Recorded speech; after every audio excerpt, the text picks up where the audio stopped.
Episode 4, Sanib ng Alamat, Gabi. Sa gitna ng bakanting lote, tira-sira ang mga kahoy, may lumang basketball ring at nagliliyab ng violet na apoy ang paligid. Sa gitna, nakatayo ang sugatang tik-tik, mas malaki, mas madugo at parang nagka-steroids. Sa kabilang banda, nanginginig si Junjun, hawak ang spiritus stick. Mula sa liwanag ay dahan-dahang lumalapit ang isang nilalang. Mystical wind, mga dahong sumasayaw, lumalalim na basham. Isang legendary na multo ang lumitaw, balot ng violet light, may mga tattoo sa katawan at may hawak na posas na parang panghuli ng kaluluwa. Legendary multo, malamig pero makapangyarihan ang boses. Ang oras ay dumating, isa ka sa napili, kaya ipagkakaloob ko ang aking lakas sa iyo, Totoy, Junjun. Narrator, biglang interrupt habang may echo sa background. Bago natin ituloy ang kwento, mga kabarangay, huwag kalimutang like, comment, share at mag-subscribe para updated kayo sa multo, mantika at mga kababalaghan. Tumanib ang espiritu kay Junjun. Violet na usok at kadena ang bumalot sa kanyang katawan. Nagbago ang espiritu stick, naging puting parakol na nagliliyab ng violet energy.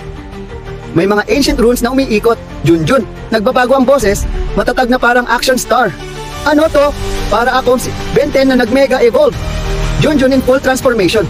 May ghostly kadena armor, glowing tattoos, at parakol na parang boss weapon sa RPG. Totoo ba to? Takot pero amazed. Ay grabe pre, parang Gundam na pinaglihi sa multo. Aling baby, hawak asin gulat.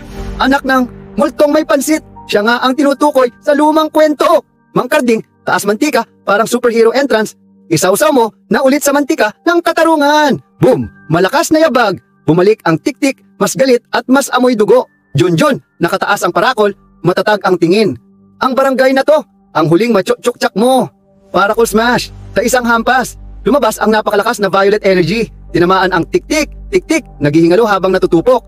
Aaray ko, sabi ko na nga ba, wag na akong pumunta rito. Ayan tuloy, natupok ako, parang barbecue. Multo sa stick, excited na excited. Ho-ho! Grabe lakas mo Junjun, overcook ang tik-tik. Well done ka na, bossing. Junjun biglang napaluhod, nawawala ang transformation. Junjun, tingal, grabe, nalobat agad ako. Legendary multo, kalma, may aura pa rin ng ghost power. Simula ngayon, hindi ka na mag-isa, kasama mo na ako sa bawat laban. Junjun hingal, pero nakangiti. Habang nasa balikat niya ang alalay na multo.